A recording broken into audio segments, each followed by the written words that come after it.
Sujata, I think the video needs to be shown on that side. Yeah. Thank you.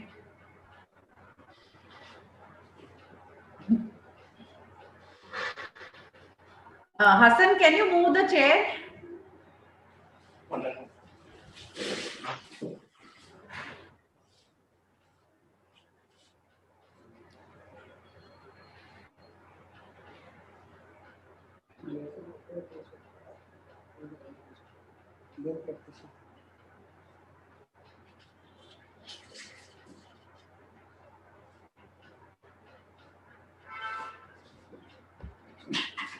Thank you so much.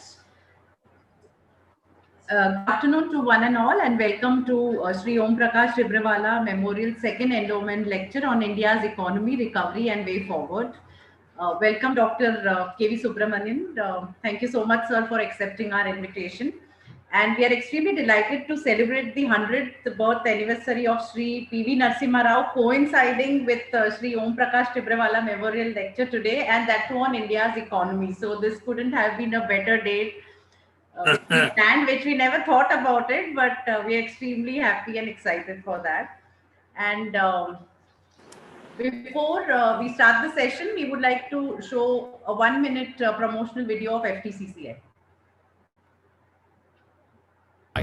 The largest business organization of Telangana state. With a legacy of excellence, the voice of the industry, representing the interests of 25,000 businesses of all sizes, sectors and regions. Empowering trade through advocacy, solution and standard setting. Opening new avenues for unprecedented growth. Laying the foundation for an industrial transformation in the state of Telangana.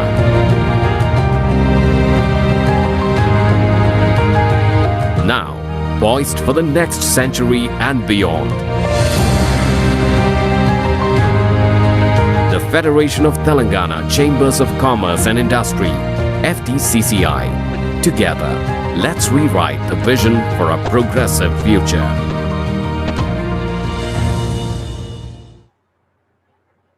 Thank you so much. I invite our President, Mr. Abhishek Inani, to please deliver the welcome address. Thank you, Ms. Kathy. Dr.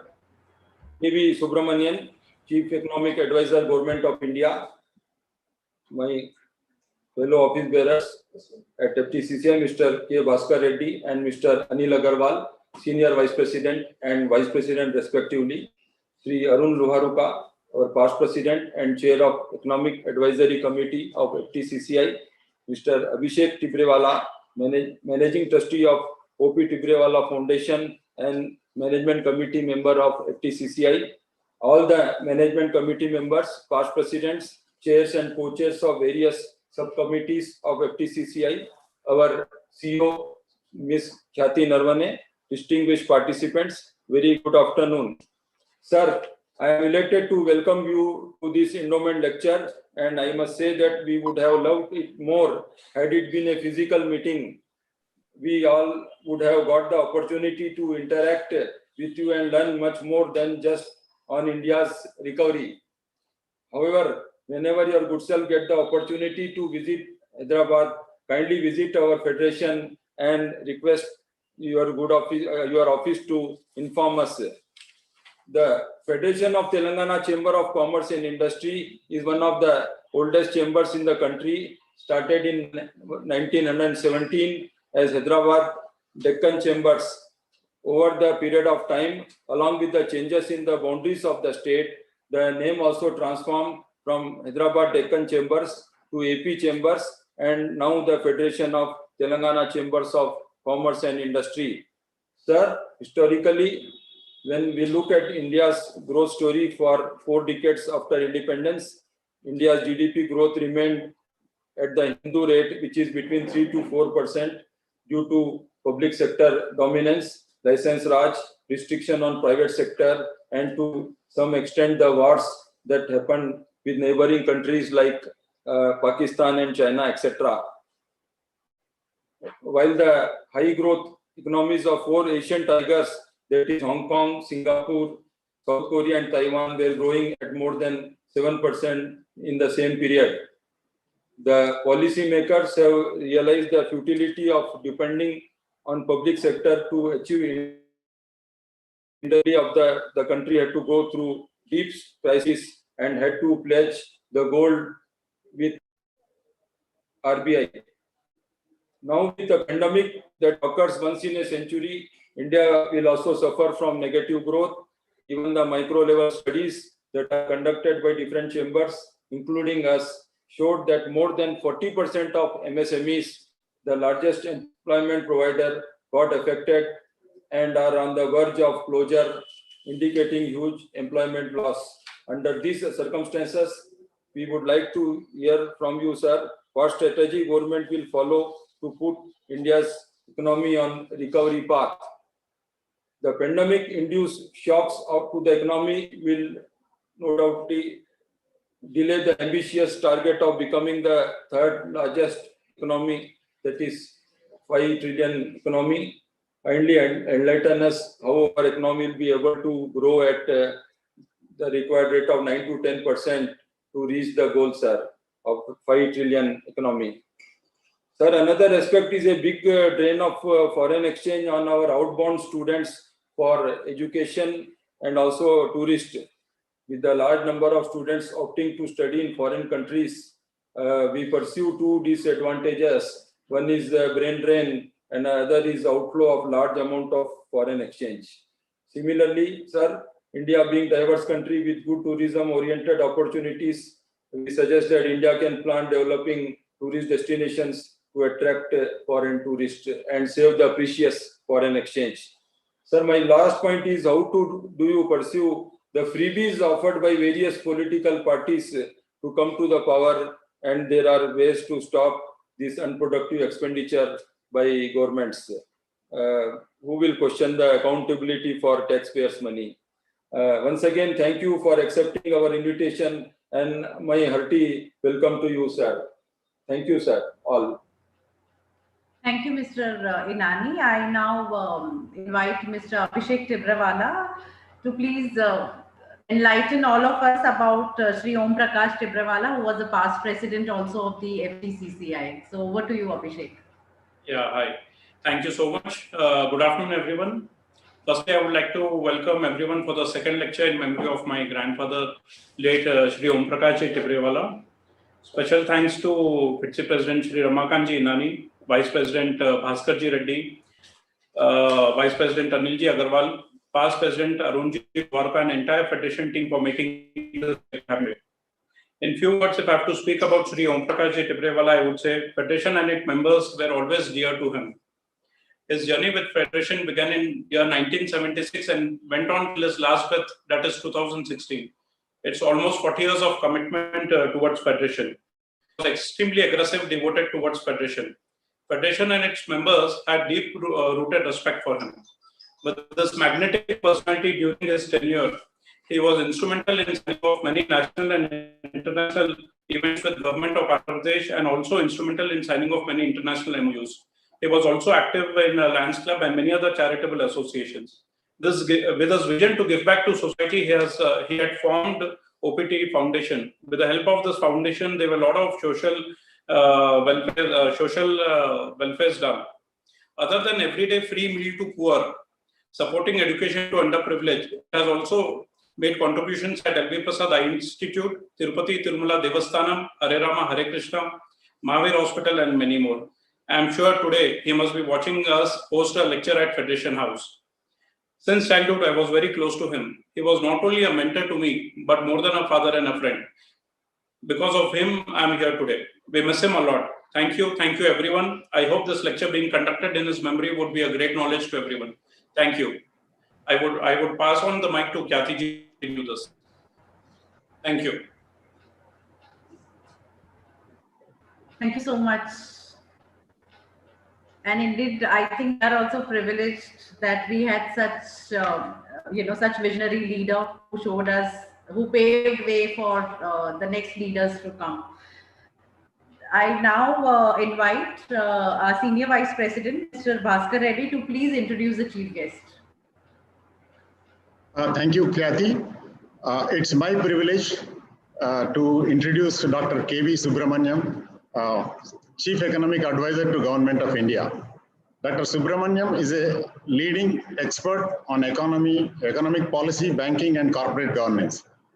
A PhD from Chicago Booth School and top-ranking IIT-IIM alumnus, he authored the path-breaking economic survey that commends ethical wealth creation for a prosperous India. The 2019 economic survey, again authored by Dr. Subramanian, laid out the strategic blueprint for India to become a 5 trillion economy.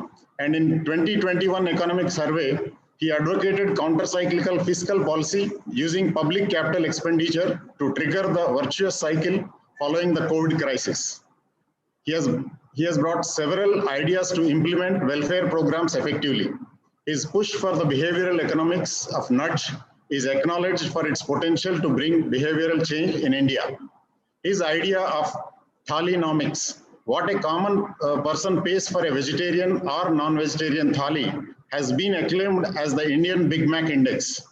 Combined with the idea of the bare necessities index to measure the reach of water, sanitation, a healthy environment, to the common citizens. These ideas enable robust measurement of the reach of welfare programs across India's large population. Dr. Subramanian has been conferred the Distinguished Alumnus Award by his alma mater, IIT Kanpur. Apart from being the youngest Chief Economic Advisor, Subramanian is among the youngest to receive this honor from his alma mater. His research in banking, law and finance, innovation and economic growth, and corporate governance has been published in the world's leading journals. Sir, we are extremely privileged and honored to have you as a speaker at this Shri Omprakash Tibrewala Memorial Endowment Lecture. Before we invite you to address the participants, I would like to put a couple of questions that I feel important from the standpoint of general economic growth. Number one, how long will it take to revive economy and take it to world's competitive level? And the second one is, what do MSMEs required to do to compete with e-commerce giants in India? Now I invite Dr. V Subramanian, Chief Economic Advisor, Government of India, to address the participants. Thank you, and over to you, sir. Thank you very much. Andarki na namaskaramulo. It's very nice to be addressing the FTCCI annual memorial lecture in the honor of Shri Tibrewala. As Khyati correctly mentioned, this also happens to be the centenary of another stalwart from Telangana and Andhra Pradesh, P.V. Narasimha Rao. In fact, in my books, I would rank him as one of the best prime ministers that India had. And of course, this is, I think, an economist's bias, because what he did for unleashing the potential of the Indian economy, I think, this clearly deserves a lot of recognition.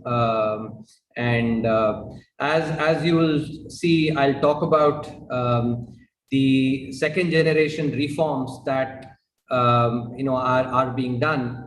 I'm absolutely sure that Narasimha Rao ji's soul, wherever it is watching, would be looking with a lot of approval for the kind of reforms that have been done by the country over the last 2.5 years.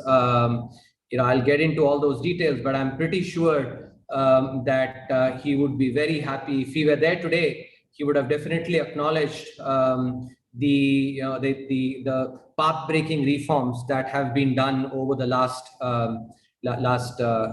couple of years. It is, because this is a lecture on the economy, let me first start out by mentioning, and oftentimes public memory is not very long. The first couple of years after Narasimha Rao ji did those reforms, growth was anemic. Growth took some time for it to pick up. In fact, he inherited an economy that was in a lot of difficulty. And so after reforms were done for the first couple of years, growth did not, manifest immediately. And let me give you an example to illustrate this very important idea in macroeconomics. So I'm sure all of you travel a lot. You're all very senior people. So you must be, going to a hotel. You go to a hotel, you check into the hotel, go to the room. When you reach the room, you find the room to be very, very cold.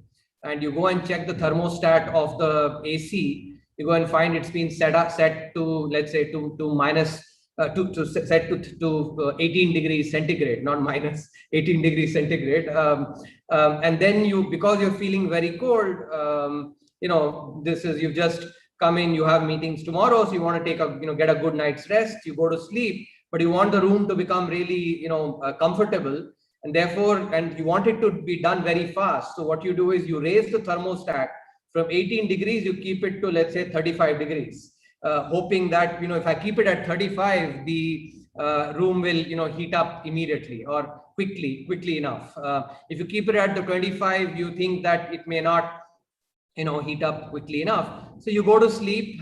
Because it is so cold, you actually put all the, use all the warm, clothing that they've given as well. You use that and go to sleep, only to get up at 2 o'clock in the night, all sweaty. You have to go and see that, because I increased the temperature to 34, it's become 34, but it took from about 9:30 to 1:30, 2 o'clock, a few more hours. For the impact of that change, you did that in that small room that you have. You did that policy change of changing the thermostat temperature from 18 degrees to 34 degrees. But it did not happen immediately, at 9:30. It actually took a few hours for that impact to be felt. If just changing the room temperature of one room takes 3.5 hours for the impact to be seen, I am sure you can appreciate that the impact of policies that are implemented, impact on the economy, takes some time for it to show up. The reason I'm bringing this up is actually that, when you change the temperature from 18 to 34, the increase in the room temperature will inevitably happen. The heating up of the room will definitely happen. But, many of us may feel that 9:30, half an hour has passed. अरे आधा घंटा हो गया, 1 घंटा हो गया, room तो गर्म ही नहीं हुआ, कि पॉलिसी का कुछ इम्पैक्ट आ रहा है क्या? Is it basically? But the impact actually shows up. It shows up with a lag, and I think that the fact that it's not happening soon enough, may all of you, अरे काम कर रहा है क्या? Thermostat काम कर रहा है, AC काम कर रहा है क्या? You call up the person saying AC काम नहीं कर रहा है. That's the kind of this is the kind of doubt we all go into, without the confidence that the policy change that you've done, increasing the temperature, indeed has its impact, but with a lag. And I think that is what happened with the 1991 reforms as well. And mark my words, the same thing will happen actually with, the series of reforms that have been done, over the last 2.5 years. In no way are these reforms actually any less than the 1991 reforms. If anything, they actually, and I'll, if I have time, I'll touch, on the political economy of some of the reforms that have been done over the last couple of years is far harder, than some of the product market reforms. So in that sense, I think, these reforms are path breaking. But I'll talk about the impact of that, a little later. Let me first set the context for, what has happened in the pandemic, what has been take you through some of the macroeconomic numbers, and then talk about the future, the way I see it. Firstly, I think all of us have to acknowledge that we are living through times that are unprecedented. The last time a pandemic of this intensity hit the world was in 1917, 1918. when the Spanish flu, affected the entire world, and that's when a pandemic of this magnitude, hit the world.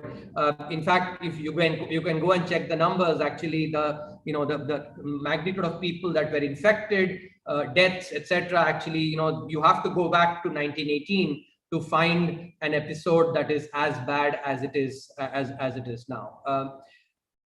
The key thing about any pandemic, unlike, for instance, unlike other health episodes, is that there is an inextricable link between the health outcome and the economic outcome, because economic outcomes, economic transactions require two people to meet, despite the online, transactions, which have, by the way, grown a lot. But a lot of physical transactions happen when you actually, if you have to go and buy something, you have to go to the shop. There is a physical transaction between you and the shopkeeper. And that's the economic, so the same contact that is required for the economic transaction is also one that actually supports the spread of the virus. And therefore, there is this inherent conflict which we've all witnessed over the last year and a half. And that is why across the world, countries have had to resort to various, restrictions. Different countries have implemented different kinds of economic restrictions, which have had an impact on the economy. And if you go and read the International Monetary Fund's the June 2020 edition, you'll find that they actually, for the first time in 150 years, the number of countries where GDP per capita has declined is actually the first time in 150 years. So that's the unprecedented nature of the pandemic. So India responded to that by actually having a national lockdown, last year, and that impacted the first quarter's GDP numbers. Therefore, there was a 24.4% decline in the first quarter. I don't know how many of you follow some of the media interactions that I do, but if you do, you would recall that when the first quarter numbers had come last year, I had said that there is a V-shaped recovery that is going on. I was the first person to mention that there was a V-shaped recovery that was on. And if you look at the GDP numbers, after 24.4% for the first quarter, 7.5% decline in Q2, 0.5% positive. So, in Q3, 1.6% in Q4. And in fact, if you look at, and that's something which I always mention in this context, that for third quarter and fourth quarter, the change in the gross value added is a much better representation of the actual economic performance of the economy than the change in GDP, because of the huge subsidies and the recording of those subsidies in the third and the fourth quarter. So if you plot, and actually I'm not going to show you any charts, but I'm sure you've seen many of them. I've used many of these in my press conferences as well. You actually see a V-shaped recovery in the macroeconomy. And not only that, you go and look at the GST collections, e-way bills, several of the high frequency indicators. So in my office, we track almost 60 high frequency indicators on a weekly basis. And it is that tracking of these indicators that enables us to assess, and for instance, predict that there was a V-shaped recovery that was going on when the economy had suffered by far the largest decline ever. Despite that, at that time, having the confidence to say that there was a V-shaped recovery, it is because of this tracking of these indicators. So you look at all those indicators, you see a V-shaped recovery that has indeed manifested. One point that I want to mention before I start talking about the second wave, and I'm sure all of you are curious to know what is the impact of that, on the economy. Couple of points, that on the economic recovery itself. Let me focus on the, on the second half, which is third and fourth quarter of the year. The third and fourth quarter actually, and this is part of the economic vision as well. Capital expenditure driven economic growth and infrastructure driven economic growth. There was a question posed to me about freebies, and let me while talking about the focus on capital expenditure, let me answer that question and thereby also tell you why the focus on capital expenditure driven growth is better. So there's a lot of research in macroeconomics that asks the following question, which is, if I spend 1 rupee of the taxpayers' money, if I spend 1 rupee of the taxpayers' money, on, let's say, giving on revenue spending, which is, mostly freebies, versus capital spending, what is the return the economy gets? And this is something that I'm sure all of you in your boards, in your companies, you ask the question, what is the return on investment? I'm putting 1 rupee in a particular project. What am I going to get? That's a basic question that any investor asks. And this is the question that every taxpayer of this country needs to ask as well. And the question that we ourselves ask when we have to fulfill that fiduciary responsibility of honoring the taxpayers' money, saying what is that, that 1 rupee, if it is invested in revenue spending versus invested in capital spending, what is the return the economy gets? And that is, there's a literature in macroeconomics called fiscal multiplier, which is how much multiple do you get when you put 1 rupee in the economy. And let me tell you the evidence on this is there's a lot of research by esteemed institutions like NIPFP, National Institute of Public Finance and Policy, and others that have been done, IGIDR and others have done research on this.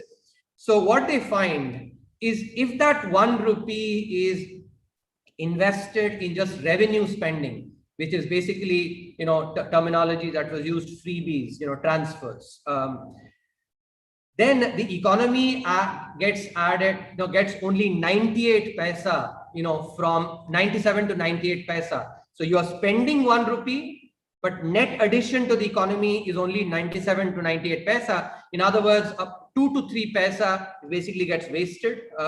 So you actually don't end up getting enough, return, enough bang for the buck when you do revenue spending, when you do, basically invest in freebies.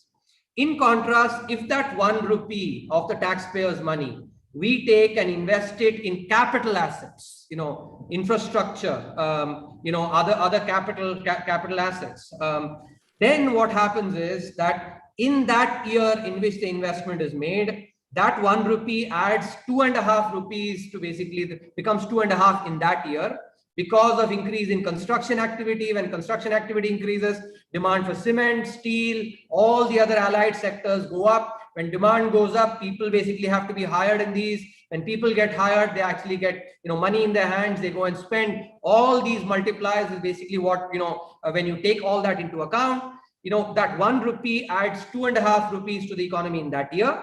But the impact is not only in that particular year, but also in a few more years, because these are capital assets that actually serve the economy beyond that year as well. So net, when you take into account over the entire life of that capital asset, 1 rupee investment generates 4.5 rupees, adds 4.5 rupees to the economy. Now, I'm sure from this, you're all very smart people who know how to invest money very well. I think the answer should be obvious. If I were actually investing my own money, if I invest 100 rupees and get 98 rupees out of that, maybe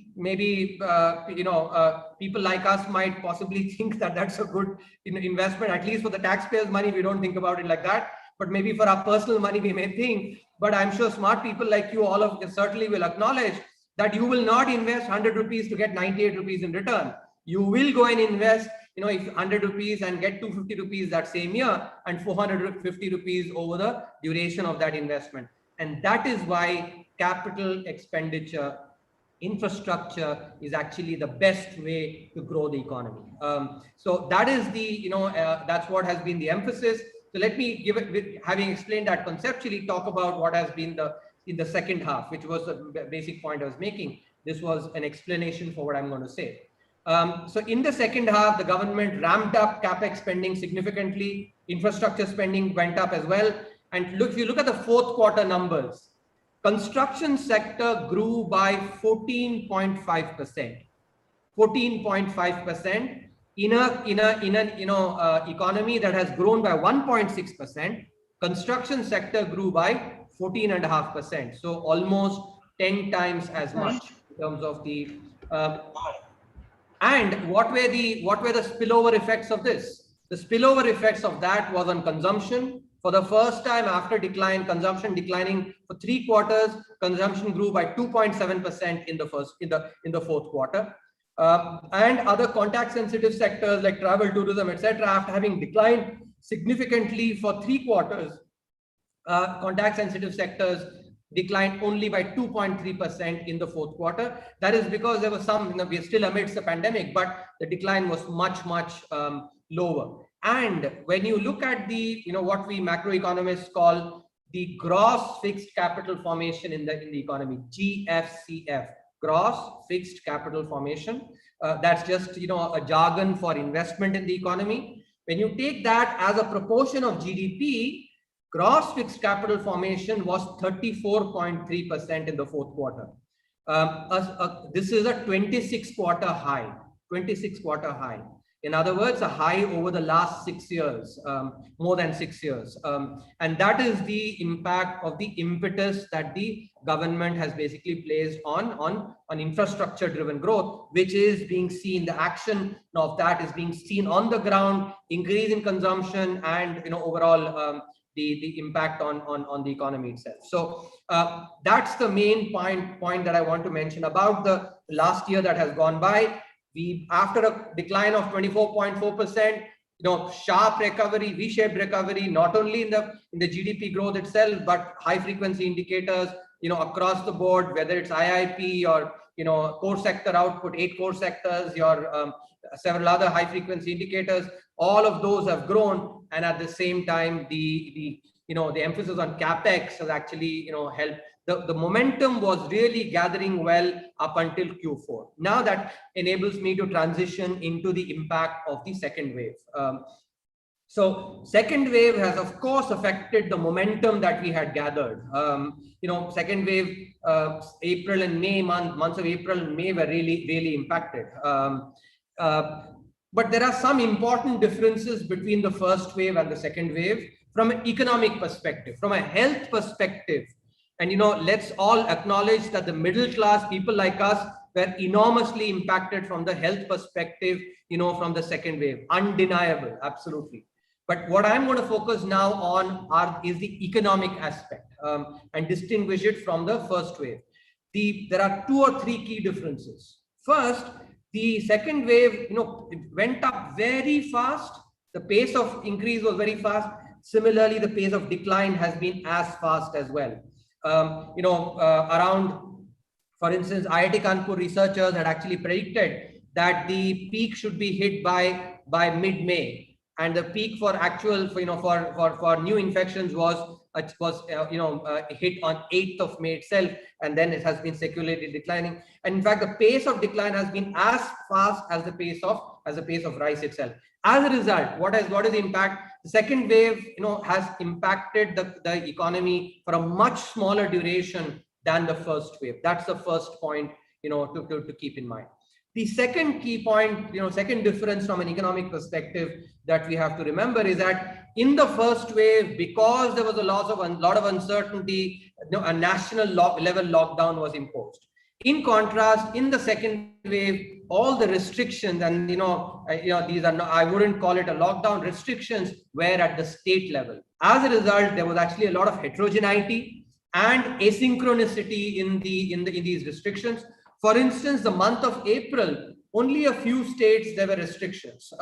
And if you look at it geographically, only 30% of states that account for 30% of the GDP, there were some restrictions. But even when there were restrictions, essential items were actually essential services and essential goods were not affected. They were being allowed, and interstate trade was being allowed as well. And this is important because, when you shut down economic activities, getting them back again takes time. So when you don't shut down economic activities, it doesn't take as long. So the recovery can be much sharper. And, you can, so that's a second point, that the, the wave itself was, much shorter in duration. Second, the restrictions were asynchronous, and as a result, and actually, the essentials were not impacted as much. And this is being seen in the high frequency indicators, therefore.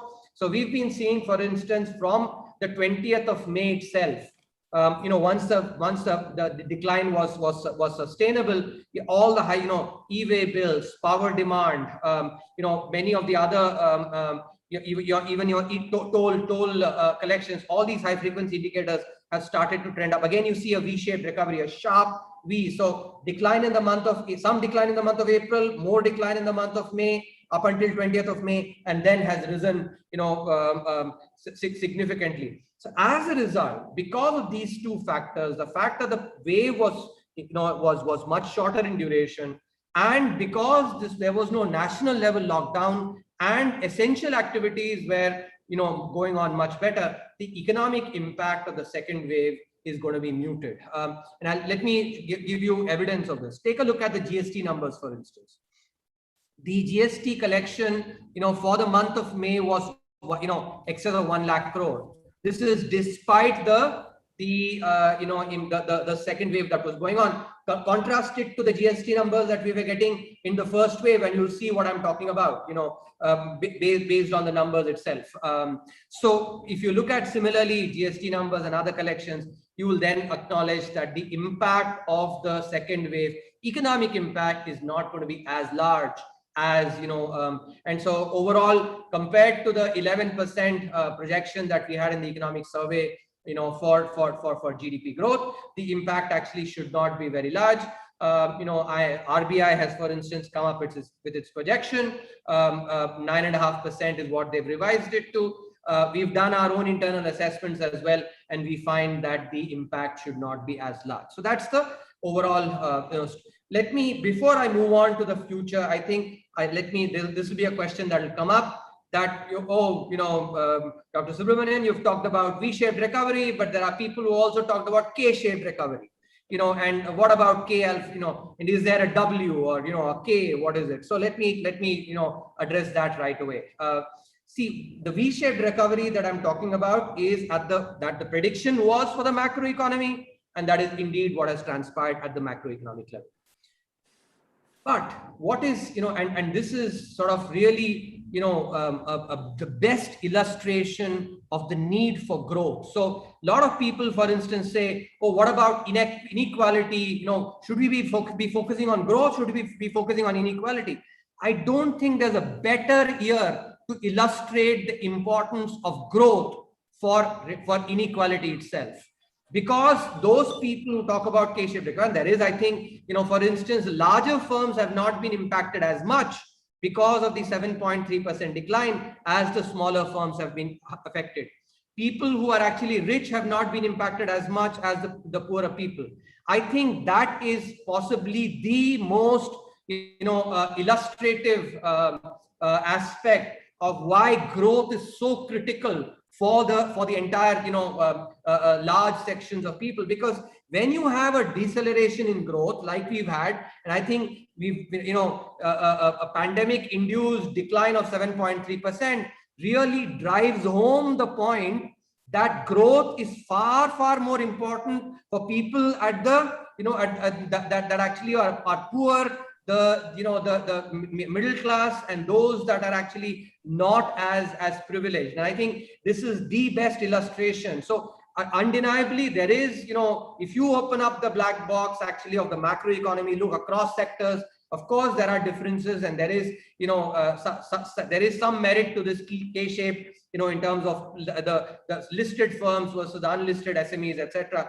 But I think that only illustrates my point that growth is by far the most important for reducing inequity as well and inequality in our society. Those of you who are interested, I would urge you to go and read a chapter that we wrote in this year's economic survey, which was titled Growth versus Inequality, Convergence or Conflict.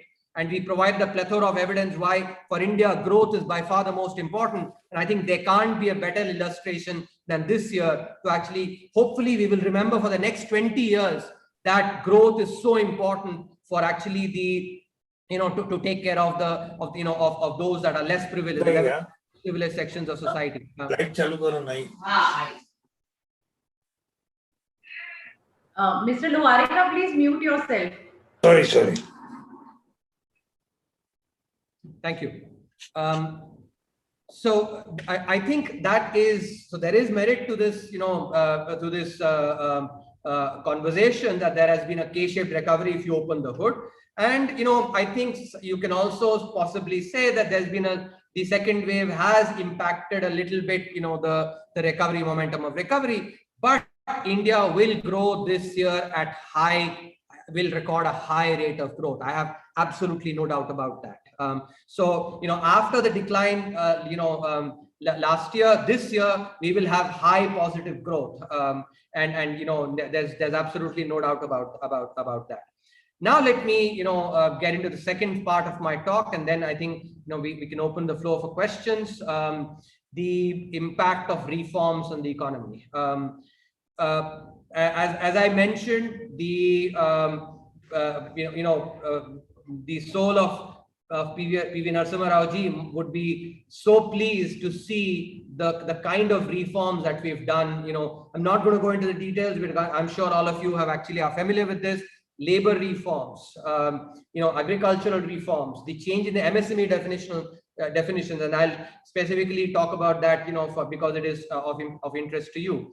The private enterprise policy focused on the private sector, which is really critical, because this is the same country where the first industrial policy had given the commanding heights of the economy to the public sector. Now, with this enterprise policy, we've basically come full circle, and we've given the commanding heights of the economy to the private sector, not the public sector. And I think that these reforms are really very, very, very important. So as we go forward, the policy emphasis will be on enabling and empowering the private sector. The 2020 economic survey, where we had written on ethical wealth creation. By the way, not just on wealth creation, but ethical wealth creation, which is what our DNA is, India's DNA is. That is about enabling and empowering the private sector, which is what the policy emphasis has been. So that will really enable growth to go up significantly, from FY23 onwards. As the engine starts gathering momentum, you will start seeing speed increasing significantly. And I'm pretty sure that because of these reforms, the macroeconomic growth will be very high this decade.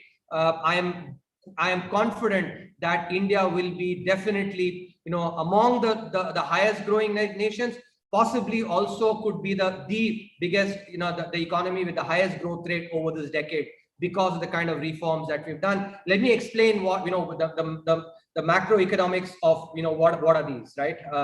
So if you look at the labor reforms, your MSME definitional changes, the agricultural reforms, the PLI scheme for exports, the financial sector reforms, which is your privatization of 2 public sector banks, the creation of a development financial institution in the public sector and enabling of them in the private sector, the creation of a bad bank, an ARC, asset restructuring company, opening up of FDI, 25 up to 74% in insurance sector. When you put all this together, again, another important factor of production, which is capital, has really been enabled. Labor has been enabled through the labor reforms. One of the key areas that an economy really relies on is MSMEs, SMEs and MSMEs, because they contribute significantly to job creation in the economy. And if you look at, one of the cornerstones of the Atmanirbhar Bharat package, it was the ECGLS scheme focused on MSMEs, giving liquidity, and it's been focused on. The policy has recognized that these firms need, MSMEs and SMEs really need support, especially liquidity support, along with a lot of other measures that have been brought in by the government and the Reserve Bank of India. But in the long run, what is really important is that the small and medium enterprises should grow, because when they grow, the biggest benefit that comes is first to the promoter.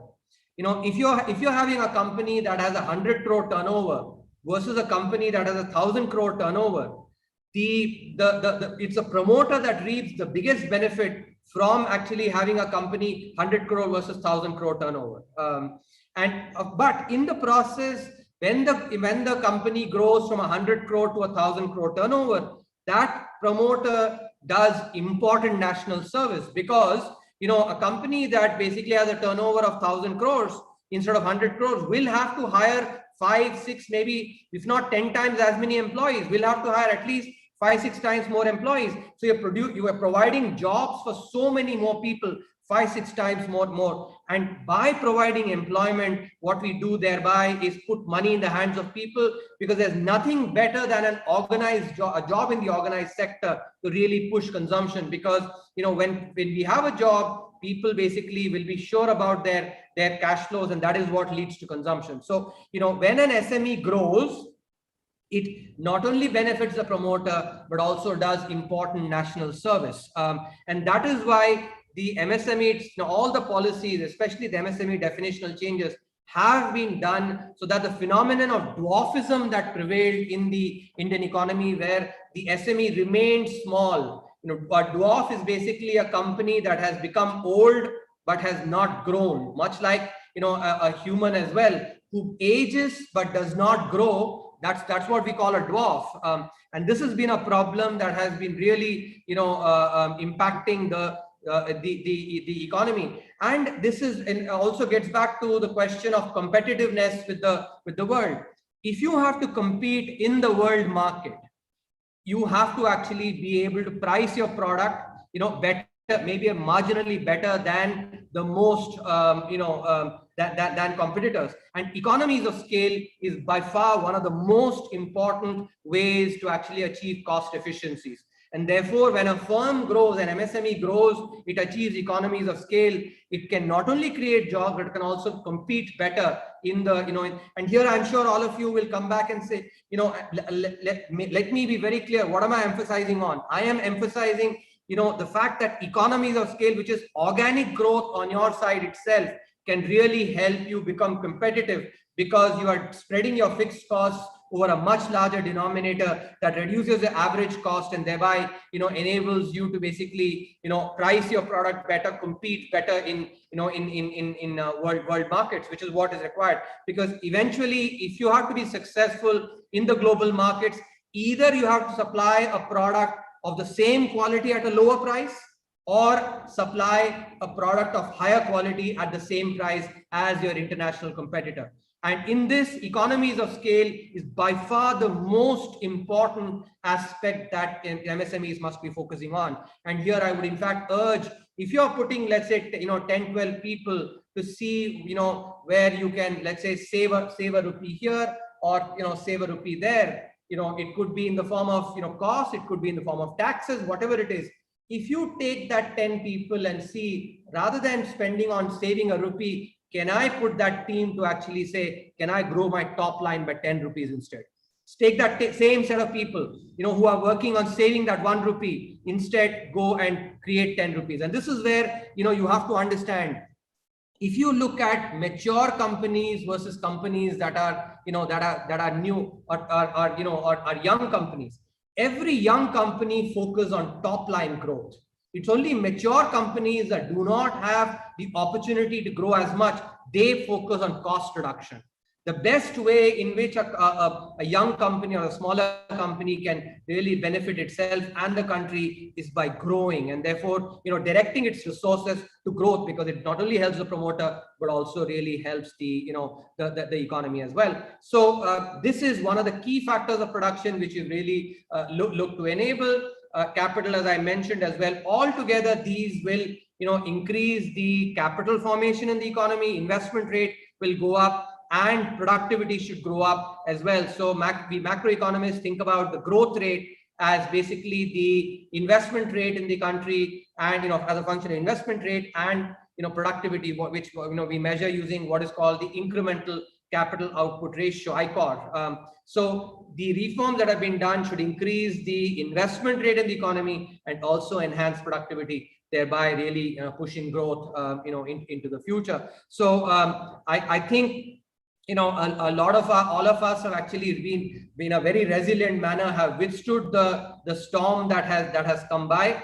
I am actually cautiously optimistic. I'm being cautiously optimistic over the next 5-6 months, but I'm being incredibly optimistic beyond in terms of the future and the growth prospects for the Indian economy. So I'll stop there, and I'd be happy to take questions. Thank you, sir. Your talk has thrown light on many features of Indian economy, and we are confident that under your guidance, Indian economy become third largest as early as possible, sir. Thank you, sir.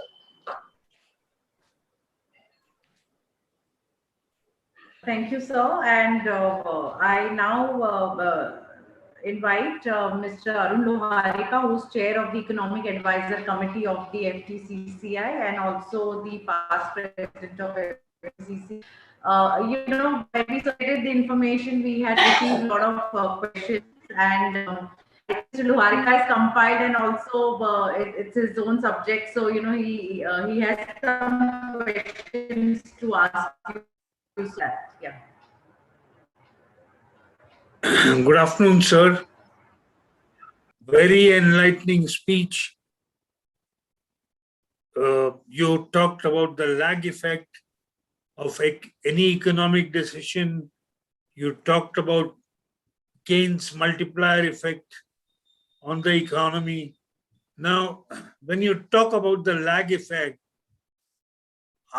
is this government going to repay the oil bonds? Because it's there in the news, which the previous government had issued, oil bonds. I'll have to go and check on this particular, what is the magnitude of oil bonds there are. No, it's almost 1.5 lakh crores. You can check that. I think, given that you are an economist, I'm told, actually, let's focus on the big picture questions and utilize our time better on really understanding the macroeconomy. Yeah. No, but then, all this adds together and it has an effect. Now, in the budget, you had a disinvestment of 1,75,000 crores. Already the fiscal deficit is very high. You were forced to do that. Now, out of 1,75,000 crores, there was an IPO of LIC, Air India, Container Corporation, IDBI Bank, some privatization of 3 banks. Petroleum. Yeah, correct. And BPCL. But we don't see anything happening here. So, with 9 months left in the current fiscal, whether you will be able to achieve the target. Absolutely. Mark my words. There's a lot of groundwork that needs to happen. Yes. Before you have to see, for instance, I'll use an example here. As a South Indian, actually, I oftentimes have idlis for breakfast, right? Before you actually bring the idli to the table, there's a lot of work that goes behind it, which is you have to develop the batter, you have to actually cook it, and then only those well-cooked idlis come out, for you to eat. Similarly, there has to be a lot of work that has to happen on this, which is going on. And, this year, there is actually a lot of emphasis on achieving these targets. Do remember that the 1.75 lakh crore, good part of it is from the LIC IPO. Yeah.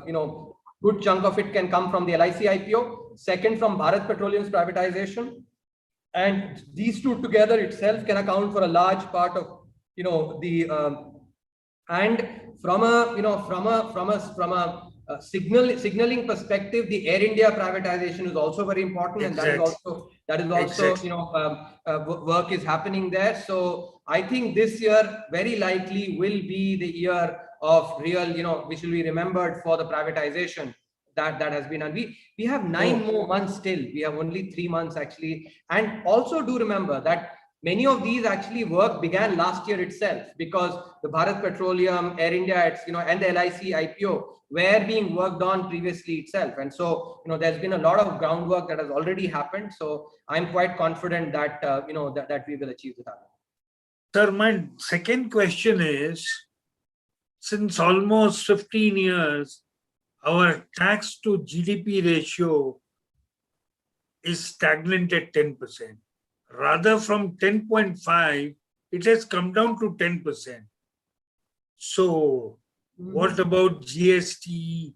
No, let me correct you here. Actually, I wrote an article in the Mint maybe a year back. I can dig that out. So you can actually, if you look at direct tax to GDP ratio, yeah. Maybe Khyati, you can remind me. I can send you a link to the to the Mint article that I'm referring to here.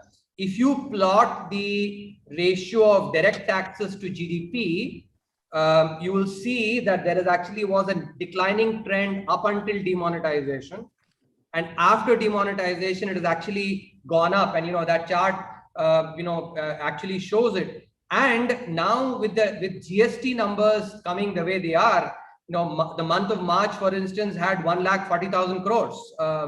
And even the month of May, which actually was impacted by the second wave, still we had 1 lakh crore. And since September, every month has been consistently greater than 1 lakh crore. So I actually think that the indirect taxes numbers should actually go up significantly as well.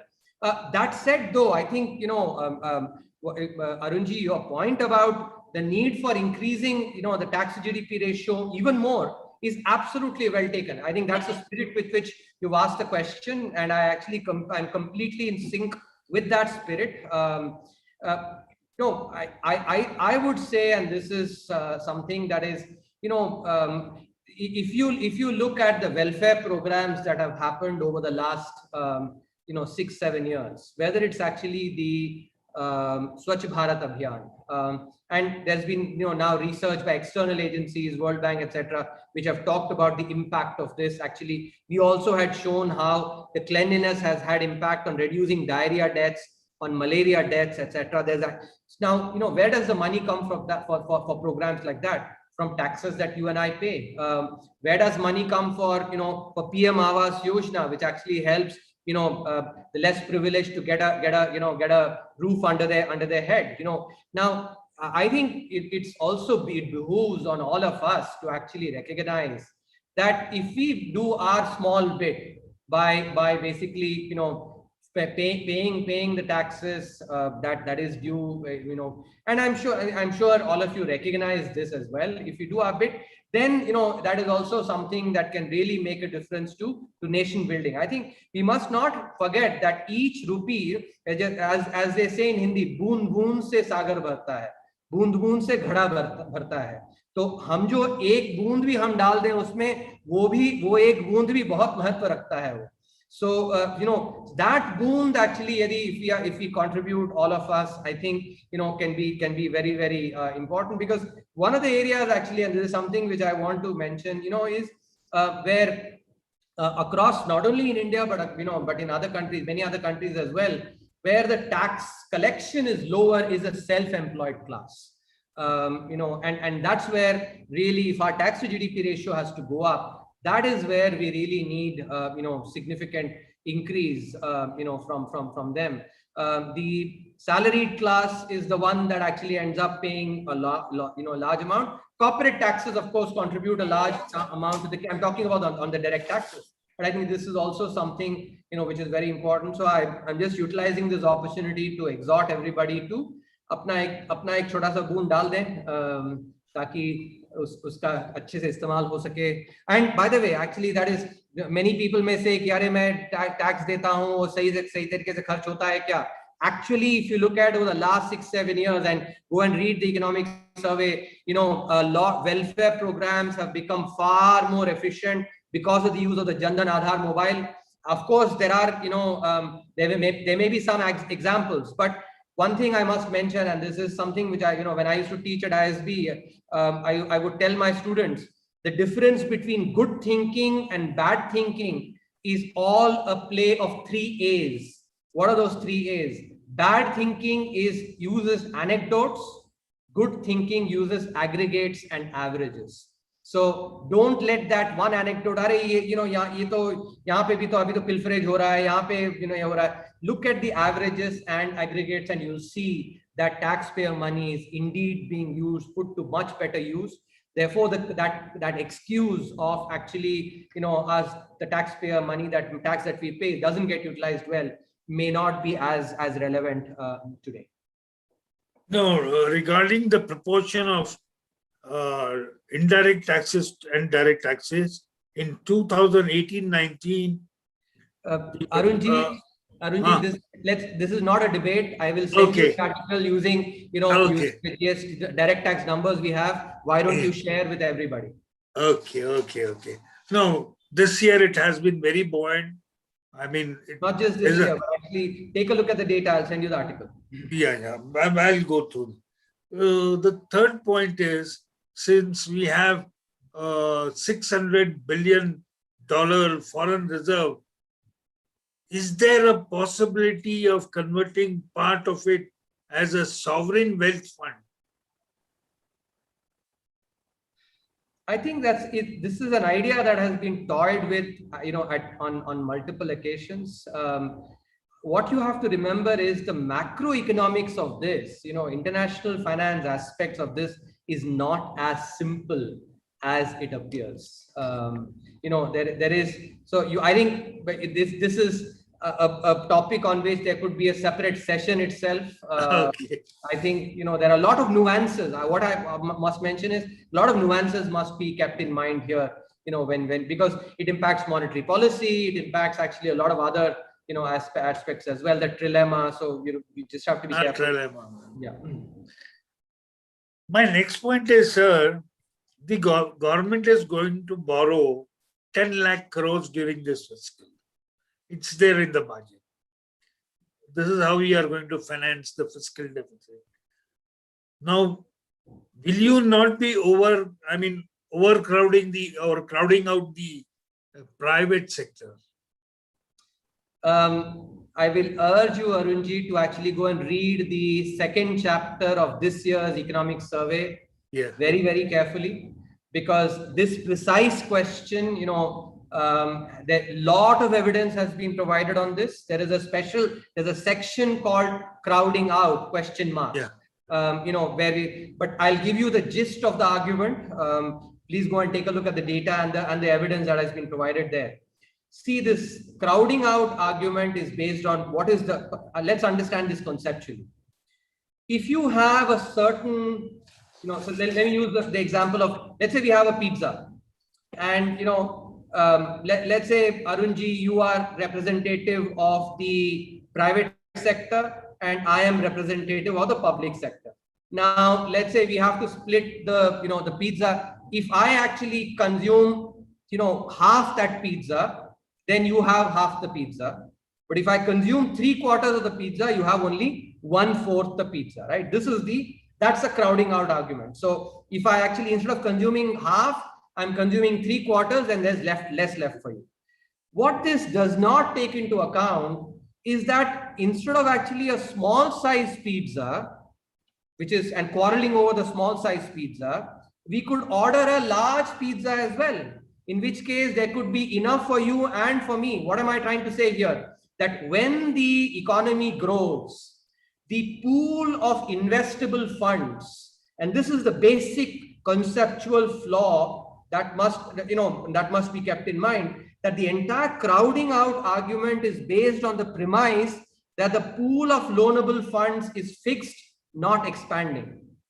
And that is why I use the example of a pizza. Small, if you're going to always restrict yourself to the small pizza, you have to basically quarrel on mujhe aadha, tumko aadha, ya mujhe, 3/4 वैसे you have to quarrel. But if you have a larger pizza, if you can grow the pizza, then there's enough for you and me both. And that is what actually happens when an economy, especially emerging economies like ours, when growth happens, and especially infrastructure spending happens, that crowds in private investment, because the pool of loanable funds, investable funds also grows. Why? Because, and this is one of the key, see, this argument actually is a very old argument, which does not take into account a lot of the cutting edge research that has happened over the last 2 decades. People at Stanford, Chicago, and others have actually done research on this for countries in Asia. And what they've shown is savings is actually pro-cyclical and responds to growth. In other words, when growth goes up, savings increases further. And that is why the pool of investable funds actually grows, does not remain finite. If your pool of investable funds is growing, then there is more available for both the public sector and the private sector. And therefore, the crowding out argument actually is not necessarily one that goes through. Please understand this conceptual nuance very well. And because it's extremely critical, I find a lot of economic commentators, still making this crowding out argument, which is actually not, it's an incomplete argument. I wouldn't say an incorrect argument. I would say it's an incomplete argument because it does not take into account the impact of growth on the pool of investable funds itself. Sir, continuation of that question is, the financial conditions challenge the monetary policy. See, we have a liberal RBI monetary policy, but it could be challenged because of weak bank credit growth, high term premium, wide spreads on lower corporate rated bonds, and fiscal 2022 may see a tighter condition. One, higher government borrowing leading to firmer government bond yields. Second, moderation of excess liquidity by the RBI, adverse global conditions like rising commodity prices or US Treasury yields going up, inflation, a key monitorable. So these conditions can. Arun ji, आपने मेरा पिछले साल का सवाल का जवाब आपने ठीक से सुना नहीं. Because I actually, mentioned that, see, this increase in bond yields is again conditioned on the crowding out argument. When you actually have, and it's just simple demand and supply, if you actually have less, money available for the private sector because the government, is borrowing, which is the crowding out argument, then your interest rates will necessarily go up. But if crowding out itself is not necessarily happening, and please go and check the evidence, it's not obvious that there will be necessarily an increase in the yield. Second point, which is one of the key things that the government is working on together with the Reserve Bank is the inclusion of Government of India bonds in the global bond index. Now, global bond index, what it will do is it actually will bring in, significant portfolio investment from those that basically, track these indices, passive investment, and therefore will increase the, the pool of investable funds again, and that can be drawn upon. So I think overall, let me summarize actually all your arguments. ये सब सारा जो argument है, इसका सारा नींव आपका crowding out है. यदि क्राउडिंग आउट ही एक्चुअली वही खस्ता हो जाता है तो सारा ये पूरा ढांचा ही हिल जाता है. No, but what you said. There are some questions, a lot of around 20 plus questions in the chat box also. So I'm taking into. I can. You have taken all the questions. Yeah. Because a lot of questions have come, so Sujata and President can take it up over there also. There are a lot of questions in the chat box which are coming. Yeah. So, would you like me to end? Would you like me to end? Yeah, maybe Sujata can or President can take. There are a lot of questions coming in the chat box. So, Dr. Subramanian, if you still have time, we can just take few questions. Okay, actually, I wanted to ask you a few questions regarding the banks, like whatever the Atmanirbhar Bharat scheme, the MSMEs have been given some 3 lakh crore package, and under the ECLGS and other financial schemes. But what we feel that only 23% of MSMEs have been able to access this ECLGS scheme, because they are only getting the organized finance access, and the remaining MSMEs they do not have the organized financial access. So that is one problem. And the subordinate debt scheme is also not really taken off. Then how the government is now perceiving to provide more finance to these MSMEs and give more access to the finance to these MSMEs? Oh, can I interfere? Can I interfere for a moment? Okay, okay. Yeah, Ah. okay. See, just now the TV is in front of me.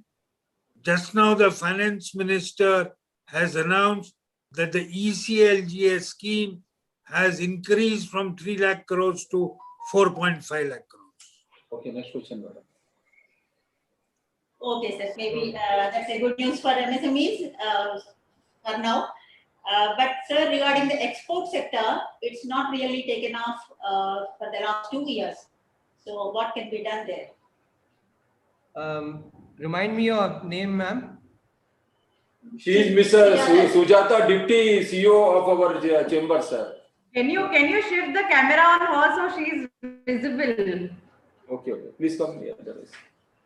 Sujata ma'am, please go and check the fourth quarter and last year's, which is the year that ended with March. Please go and check the export numbers. Yes, yes. You know, you will get the answer that you're looking for. Okay. I'm leaving it cryptic so that you can go and check it. Yeah, sir, can the GST collections more than 1 lakh crore for the last 8 months in a row is really an indicator of economic recovery? Good question. So it's a combination of two things. One is, of course, the economic recovery, and the reason I actually say economic recovery is, see, GST is eventually a consumption-based tax.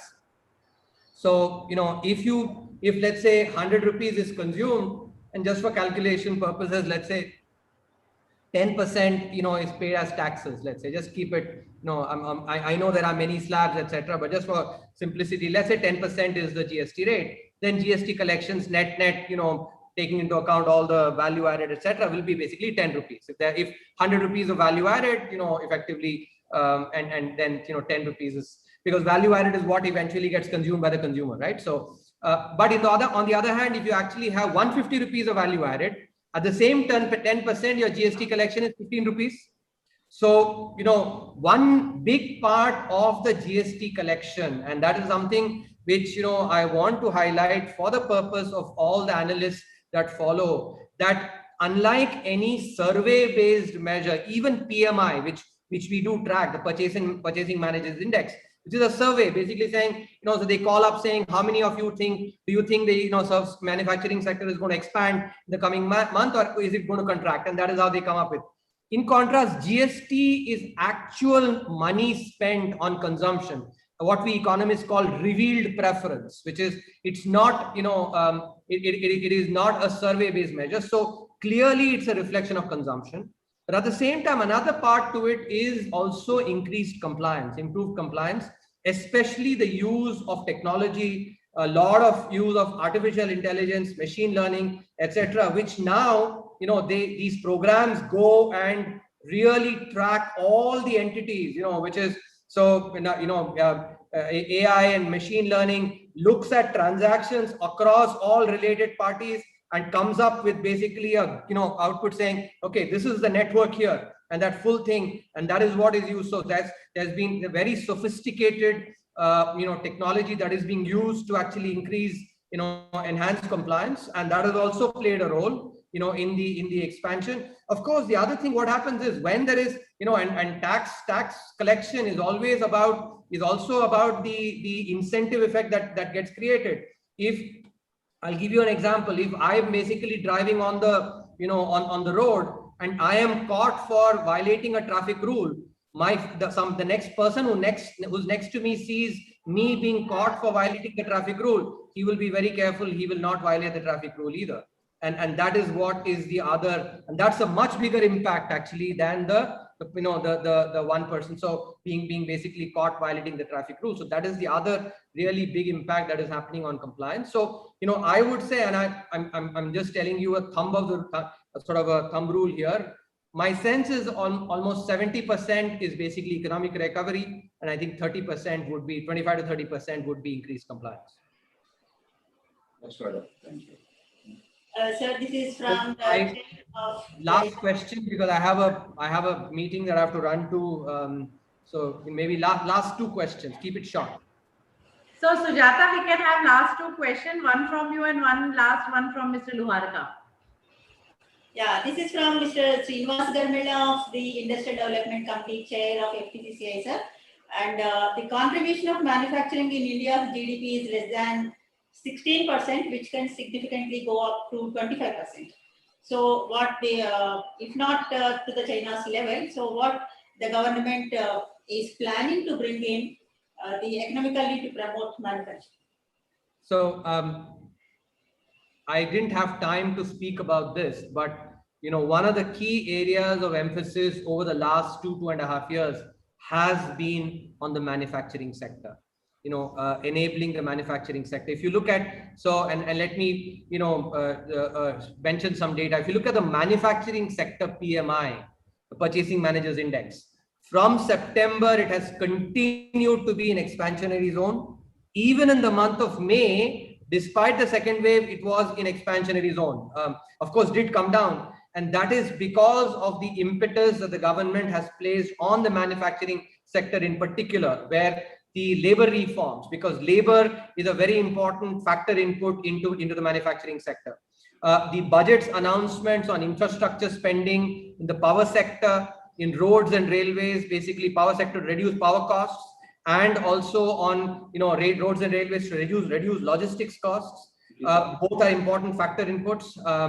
The PLI scheme, champion sectors, 13 champion sectors, a lot of them are in the manufacturing area. So, these are all intended to really enable manufacturing growth, because, for our large population of young people, growth of the manufacturing sector is really critical to provide organized jobs in the organized sector for them.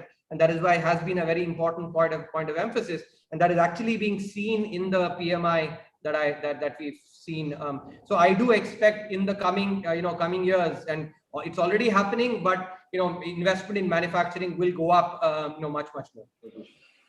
Sir, 5 trillion economy कब तक achieve हो जाएगी? See, every country, सारे जो आपके विश्व में सारे देश आप देखें तो ये महामारी का असर सब पे पड़ा है. भारत विश्व की व्यवस्था का एक बहुत ही अहम अंग है, तो भारत पे भी असर पड़ा है. तो सारे देशों के जितने भी गोल थे उन पे थोड़ा असर तो पड़ा है. भारत का भी इसमें थोड़ा असर पड़ा, लेकिन जरूर अचीव होगा. Thank you, sir. Thank you. Arun ji, last question. Yes. Yeah, sir, it's regarding the V-shaped recovery you spoke of. A further, extension of the point is that the smaller firms have been hit harder during this period. The rural sector has been resilient. Services have lagged the manufacturing sector. Arunji, I talked about K-shaped recovery as well when I mentioned. Yes. Precisely, शायद आप busy थे तब.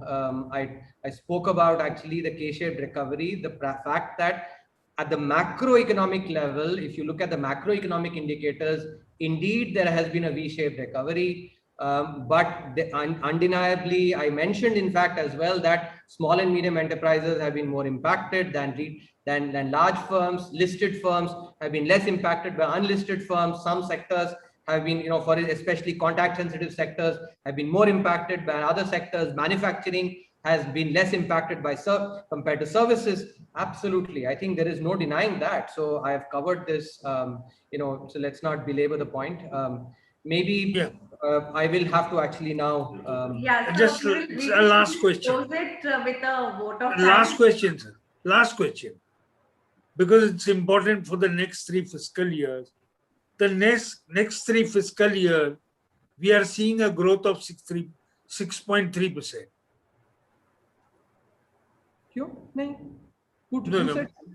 No, it has been projected by organizations like CRISIL and others. Our own assessment actually is higher. But anyway, go on. 6.3%, which is going to be higher than 5.8% immediately preceding the pandemic. But it is lower than the period before that. The period before that was 6.7%, and immediately period preceding the pandemic was 5.8%. So what's the question? No. So do you agree, or you still feel that we can achieve more than 6.3%? I'll keep it very short.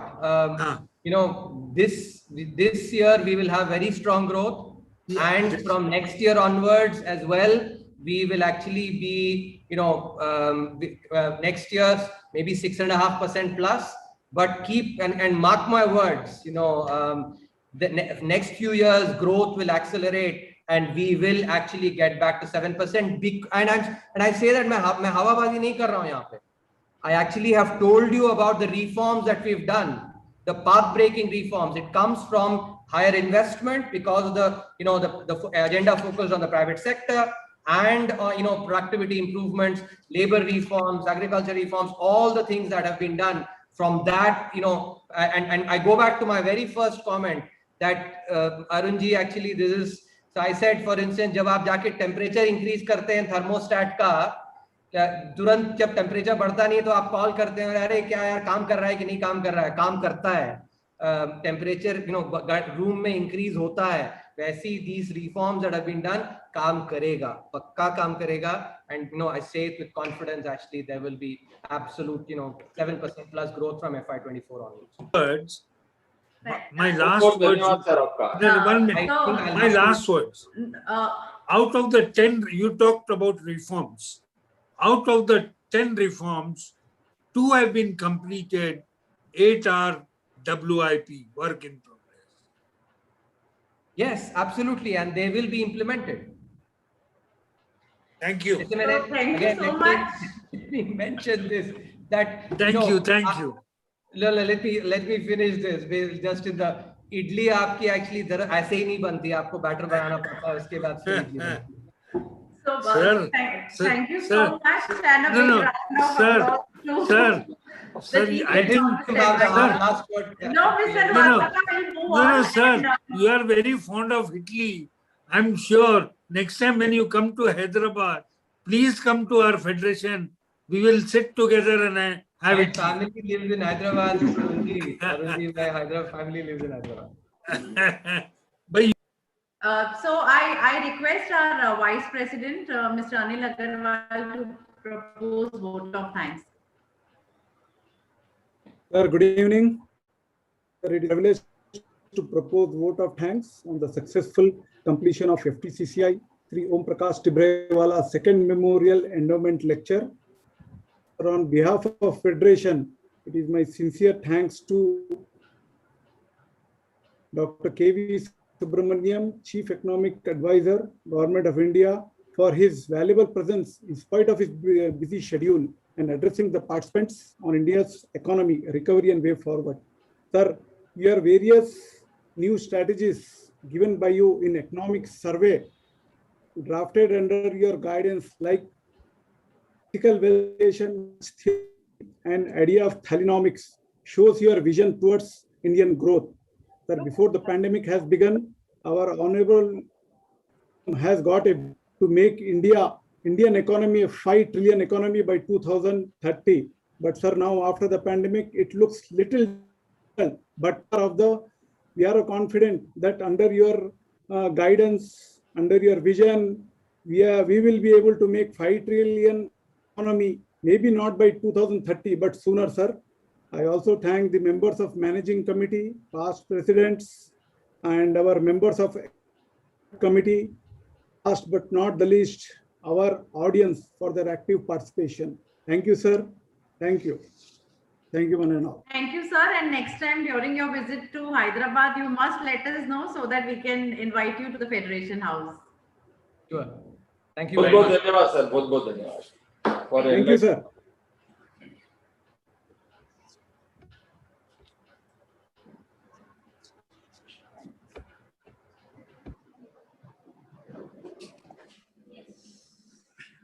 Arunji is saying something. No, don't unmute. He should unmute from his end. Huh? क्या रमाकांत जी? Just Hello. will speak off the record, later on we'll speak. अच्छा अच्छा अच्छा अच्छा